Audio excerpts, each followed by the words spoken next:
It's been several weeks since I've recorded a solo diary. After the last episode, I came to some pretty interesting conclusions about myself, and I do think that I actually not only grappled with some truth, but I came to some new ones. And I hope, I hope that moving forward, I've become a wiser man.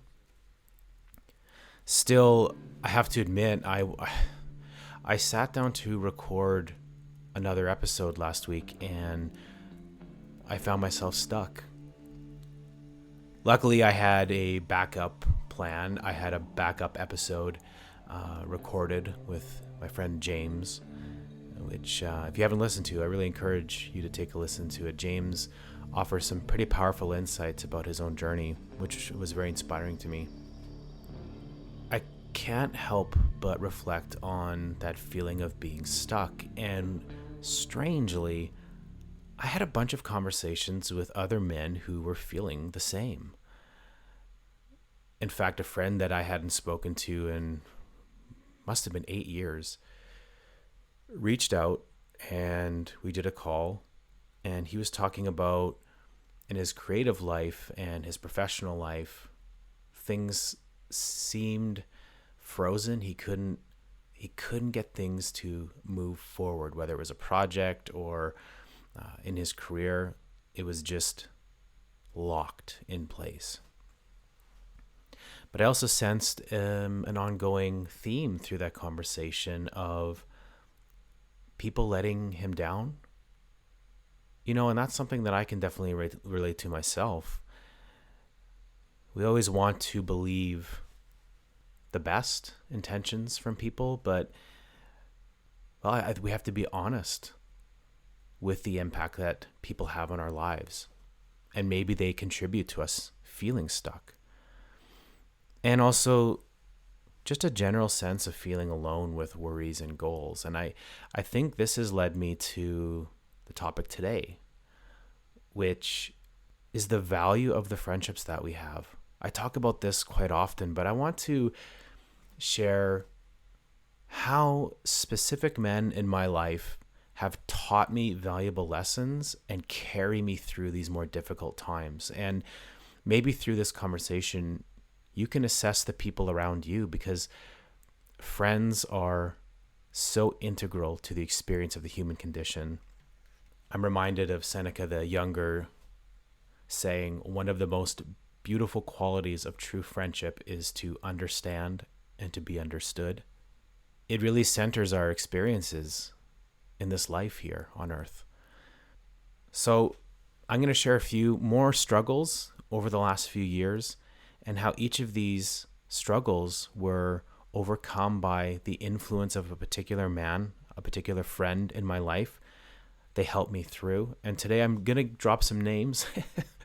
So not full names, but I think it's just important to call out these specific people just to know that how important they are and how much they've influenced the past. Well, not just the past, my whole life. The truth is that who we are and who we will become is greatly influenced by the men we have around us. Do they propel us towards greatness, or do they hold us back? Welcome to the Sons of Men podcast, a conversation dedicated to meaning in the lives of men, offering a window into the trials of masculinity, where we talk about family, spirituality, creativity, and legacy to better understand each other and to offer solutions for the next generation in an increasingly shallow and hostile world.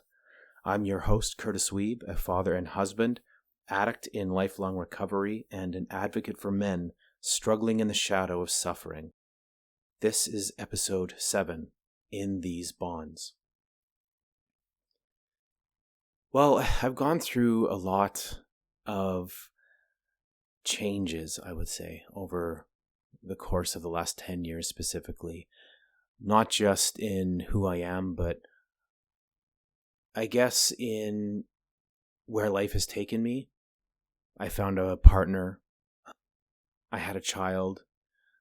going from husband to father, but also in what I want from life. And I'm going to first talk about a major influence on me and something that I think is really important in our modern age. And it's definitely a topic that I want to talk about more in the future. But for now, I'm just going to lightly touch on the idea of mentorship. Recently, I've been finding myself a little despondent about the value of art. What does it mean for our society? And I feel there's kind of this a threat, I think, of cynicism about how we perceive even story, this idea that it's content or intellectual property. I'm not going to get into that rant here, but I started to really worry about the younger generation and ask the question, what can I even do to help? I started to recognize that there seemed to be a broken chain of mentorship to mentee. And I was reminded of my own mentor, Jim. Jim is one of those old school comics guys. You know, he's a true artist, a true storyteller. I was lucky enough to meet him while he started my career. And that hopelessness I was feeling recently, I had an opportunity to visit Jim this summer, and I was reminded of the value he had in my life and how much he shaped the very man that I became today. Of course, you're all familiar with the story about my career coming to an end, but I'll tell you something. Jim stood by me. And not just me. There are several other people in the industry that he was committed to them. Not to the stories they were creating. I mean, that was the byproduct, but to the person. To see talent and take them in. Give your time and your energy and your love. That commitment is something that I will always honor and instills in me the desire to do the same for younger creators coming up in the arts. He offered me expertise. Often, I didn't want to hear it. I thought I knew everything. I was a stubborn young man, full of pride, with even the slightest hint of success. But Jim had been through it all, from his time as a young creator up until even now. He's seen everything. And that expertise is something that I value deeply. His insight and knowledge about the human condition, invaluable. And his patience was legendary. I mean, we butted heads a lot. I think if it had been me, I probably would have walked away and said, good luck to you. But that just wasn't in Jim's nature. He knew the pride of youth. He saw it in himself. He shared that with me this summer after I apologized to him. He knew exactly what it was about, but I think that gave him the patience. And I hope in the same for me. I hope it instills in me patience. I feel like we've lost this in our current generation. We dismiss older people as out of touch or disconnected or uncaring about what people go through, but man, are we losing such a resource in the wisdom that they have. I think in the end, Jim gave me hope that no matter how dark things can get or how cynical the society may be, art will always find its way for those who commit to it, believe in it, and just do the work. I remember him telling me, after all the controversy was swirling around me, he literally just said, screw them all, do the work. And man, I wish I would have listened to that. Because in the end, he was right. Oh, I wish I had that courage. So thank you, Jim, for everything. You're a great teacher, a great man. Next, I want to talk about inspiration. How friends, the right friends around you, can inspire. When I realized that we were going to be losing our home in Sweden, I was devastated. I didn't even know how I could get through it. There were days that I just had no answers. I really thought that that was going to be the rest of our life. And to be honest, I still grieve it to this day a little bit. I miss Sweden. I miss my friends there. But I'm talking about inspiration. And in that desperation, I look to a friend that has inspired me greatly. This is my friend Chad. There's an interesting story around this particular friendship.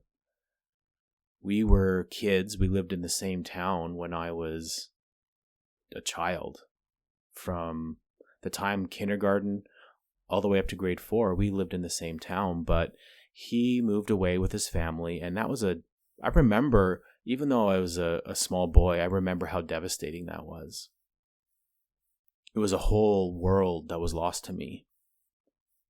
I think about that often, especially when we moved, and so many people said, "Oh, your daughter she'll just recover, she'll be fine, and she'll meet new friends." I remember Chad, because I didn't ever really get over it. Of course, I did later in life, but that's, I suppose, the funny part about this story. But we reconnected through Facebook 30 years later, and in a strange part of the journey when we moved to Calgary, well, that's where he lived, and I reached out to him kind of, I suppose, awkwardly. We talked a little bit on Facebook, but this idea of us getting together 35 years later was almost ridiculous. But we did. And I got to tell you, it was like no time had passed. And I think, to me, that's an incredible sign of how our hearts can be bonded. Those early friendships I've talked about before, that's how important they are, how meaningful they are. But Chad served as an inspiration to me. When I looked at what I was going to lose in Sweden, I thought of his own obstacles in his life and a turmoil in his life that he shouldered with great strength. Chad had a special needs son, and it was an incredibly scary time for him and his wife. And he was very honest about it. He was very open about what impact that had on him. And I remember just listening to him and saying, "Oh, I don't think I could ever really understand." And he looked at me, I will not forget this. He looked at me and said, "No, you absolutely cannot." And it was so real and raw. It blew me away that he was willing to, I guess, be that vulnerable. And I watched over the years his own struggles, but his commitment to his family was unreal. While he battled his own demons, he fought for his family first. I've talked about that in the past, placing others before yourself. He did that. And not only that, but in all of this, he was constantly teaching himself new skills. I'm genuinely blown away by the amount of different talents Chad has. He just keeps pulling them out of the woodwork. It's super inspiring. I guess that's why he's in the inspiration section. But he was a man that put the needs of his family first. And even in this time of turmoil, of uncertainty, of fear, he stayed home and cared for the kids and created an environment for them that was stable and warm and where they felt deeply loved. He overcame great turmoil in his life. And in him, I saw this resilience that, well, I knew I could make it work wherever I went. So, Chad, I'm super proud of you, brother, and I look up to you probably more than you know. I've also been struggling with where I'm at in life right now. I'm back in Canada, and we're settling in okay. Later on in this episode, I'm going to touch on that a little bit in more detail, but I'm feeling a little bit rudderless. I have lots of plans on the go, and I'm constantly looking for new opportunities. I'm applying for jobs, but I'm in a stretch now of a couple of years without constant work and, well, I'm just a little unsure of where to go. And I had a very timely call with an old friend that I used to hang out with here in Vancouver when we lived here 10 years ago. And what a story. Matt is a man who has motivated me recently. Motivation, super important in your friendships. Well, Matt, very similar to me, had been working for corporations and for companies, and he had just finally had enough and took a shot on himself against all odds. We had touched base earlier this year when I was talking about this new company idea that I had and potentially working together, but he had also been working on this personal project for a year and a half at that point, and it hadn't come out yet. It was Matt is a game designer, video game designer. It hadn't come out yet. We recently reconnected, and I asked him because the game had come out, and it seemed like I'd seen people talking about it. I felt it had probably done okay. It had done quite well for him.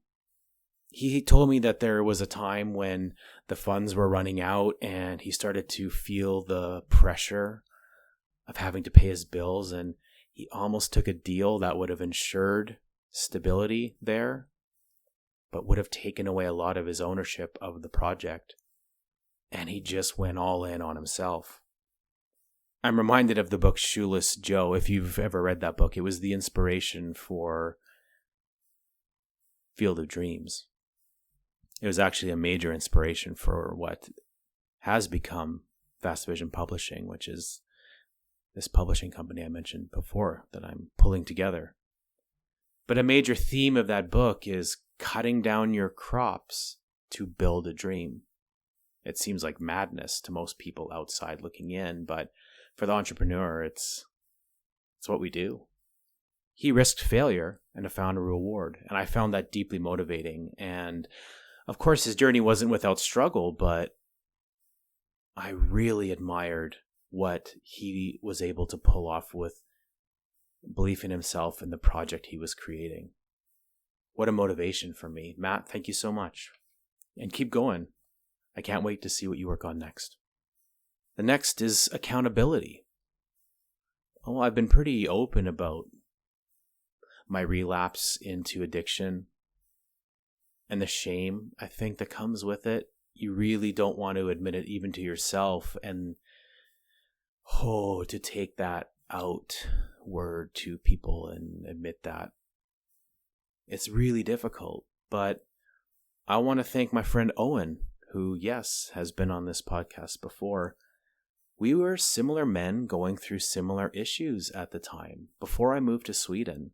In fact, we had kind of arrived at similar conclusions in our life around the same time, that summer. I'd shared beginning days of my sobriety about what I'd realized and the depth of my addiction. And I don't think his issues were nearly as severe as mine, but he offered to join me on this path, I think, to help me. Obviously, he bettered his own life by making the same choice, but looking back, I really see it as taking me up by the arm and carrying me forward and being there so that I could admit if I had stumbled. And I did. I did reach out to Owen a few times over the years living in Sweden and telling him that I'd failed.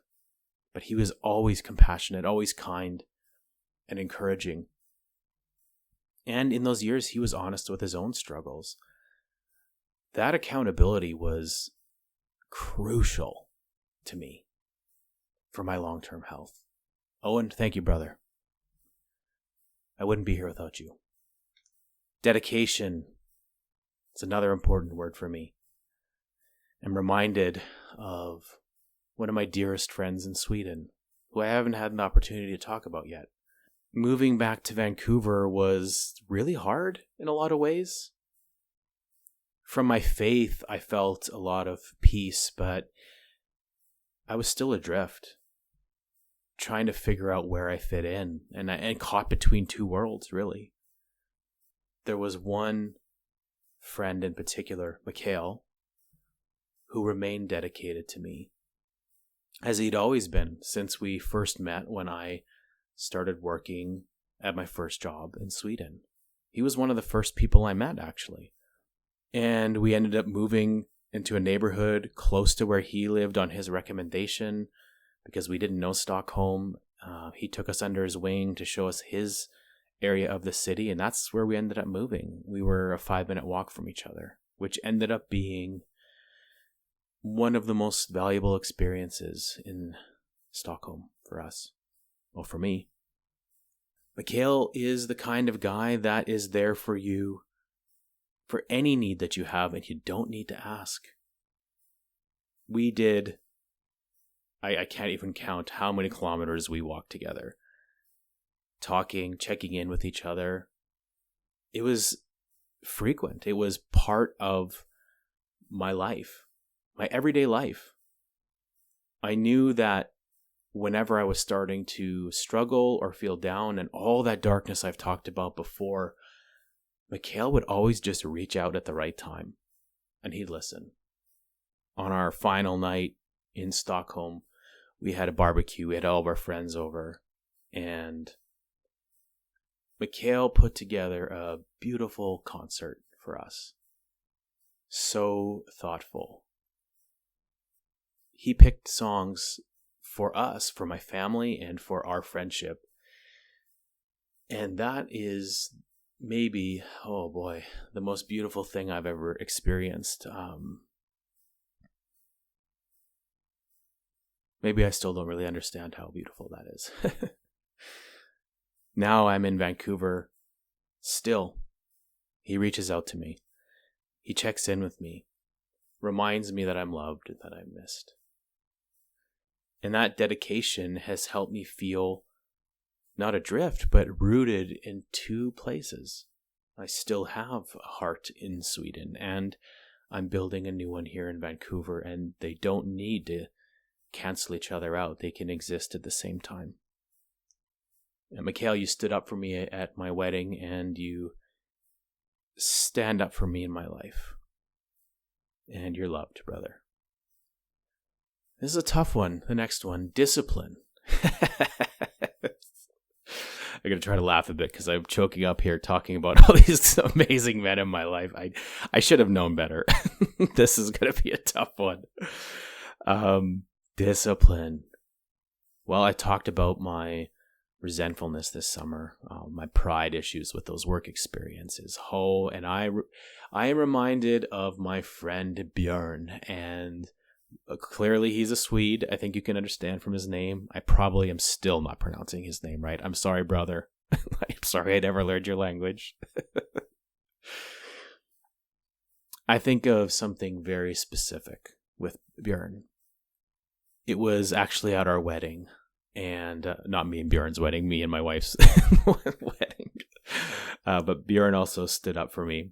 And the wedding went late into the night. Obviously, there was a couple of us that had closed out the night. There was one of the wedding attendees that had stayed a bit later, and I don't know, I'm embarrassed to even admit this. I was being a real bastard.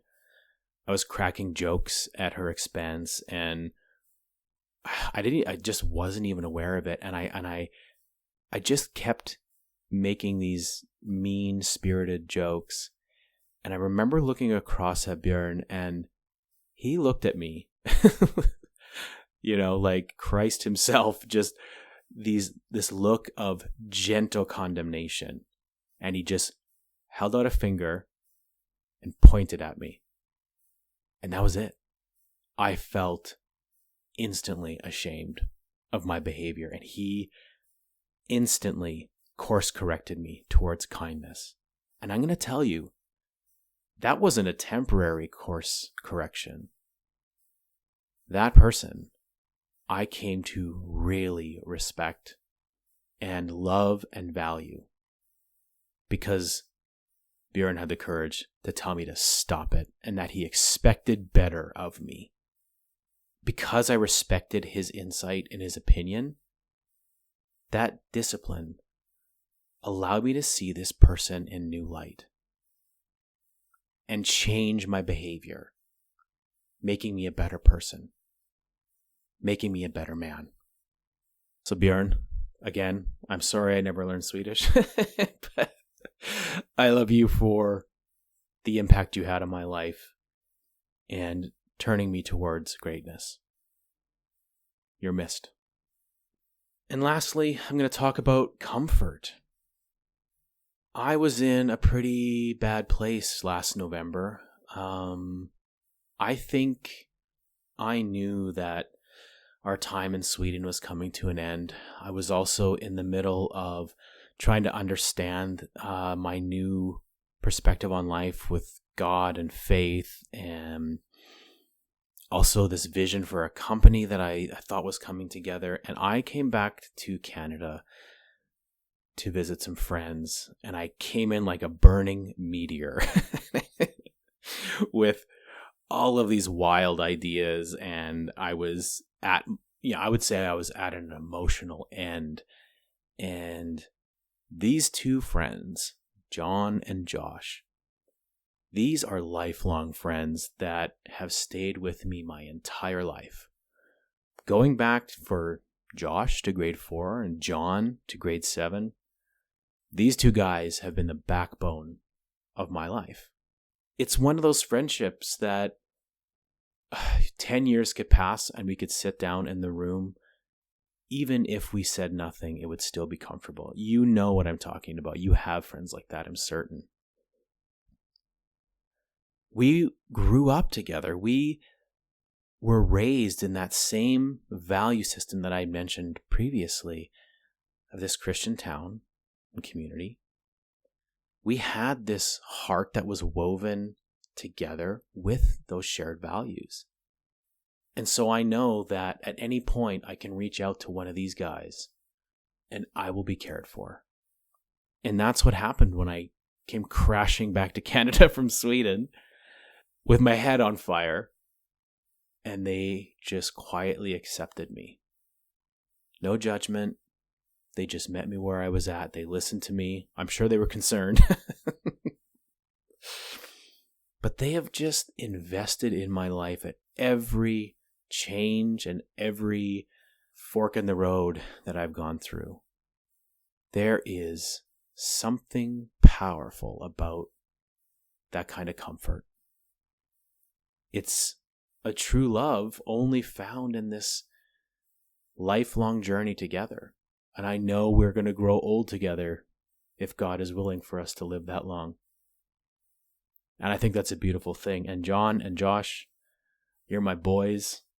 Thank you so much for being there for me my entire life and loving me through all of it. All right. This is a little bit longer than many of the episodes. I want to close with, how do you know you found a friend? How do you know it's someone you can rely on? There's 2 parts here, 2 quotes. I think this is a good way to open it. This is a second quote from Seneca the Younger. Ponder for a long time whether you shall admit a given person to your friendship. But when you have decided to admit him, welcome him with all your heart and soul. I think that is incredible advice. Take your time. Try to get a sense of the person. Here's a few tips that I would like to offer from my experience and from these men that I've shared, what I've seen in them, and maybe what you can take to your circle of friends and see which people are pushing you towards greatness and maybe some that aren't. Maybe some you have questions about and you don't know how to answer it. Generally, you can get a sense for a person in a short time. Of course, there are people that are expert manipulators, but looking back, I was talking with a friend recently about how when I sat down with him, after one or two hangouts, I had a pretty good idea of who he was, what motivated him, and what he wanted from life. But then I've also reflected that there are people in my life that I still don't know after years. And I can't seem to get around this, I'd call it a mask, I guess. I just can't get around it. You try to understand, ask questions, but there's a veil, It's the best way I can describe it. I find that also the people that are close to me, I'm always impressed by what they do, how they act in their lives. They don't really say what they're going to do, they're just doing it. I love that. I love that people simply embody the values that are important to me. And that draws us together, I think. Shared values.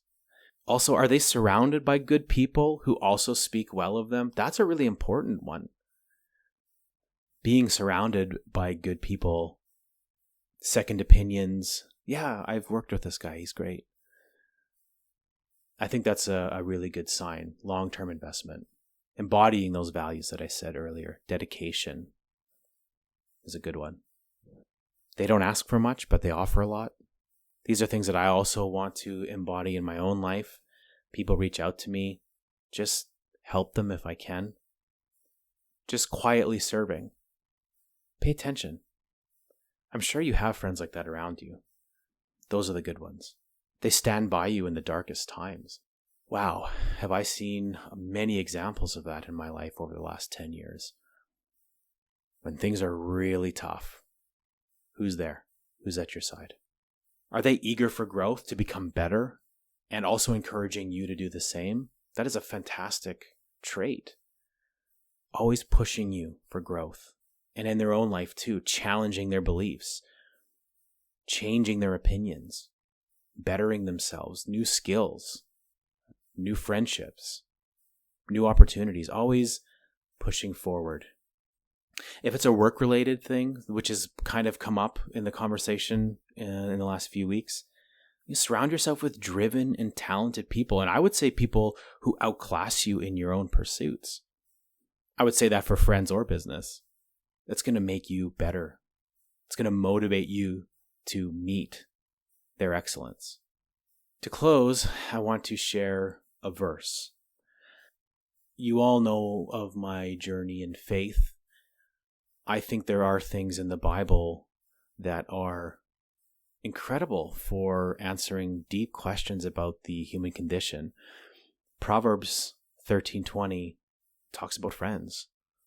Walk with the wise and become wise, for a companion of fools suffers harm. I would encourage everyone today to take a look at the group of friends they have around them. I've been doing the same. Obviously, I've been reflecting on some of the most pivotal and influential friends in my life and realizing that that circle defines who I am, pushes me to be a better man. And I can also look back and see people in my life that help me self-destruct. And it makes me sad, but reinforces the idea of creating a community of men around me that wants what's best for me, and I want the best for them. Pushing each other towards greatness. That's what these friends are for. So think about it. Talk to your friends. See what values you share with each other. Why they're friends with you. I think it'd be an interesting conversation. Why did we become friends? Where did this all start? Why have you stood by me all these years? And why did I stand by you? What's written on our hearts that has kept us bonded all these years? And maybe it's time to reevaluate some friendships that are holding you back. And brothers, be courageous. We get a short time on this earth. Let's make the best of it. Thank you for listening to the Sons of Men podcast. I am continually blown away by the messages that I get from you guys, by the insights that you share with me. This is becoming something that I could never have imagined, and I'm deepening friendships with people already in my life, and I'm meeting new people who are giving me even better insights into myself. So thank you. I consider you now part of this circle, and I'm really excited about what's to come. So, have a good week ahead. Get a coffee with a friend or a beer, if that's your thing, and reminisce. It's good times, and you can remember what it is that is special about your bond with your friends. And until next time, God bless.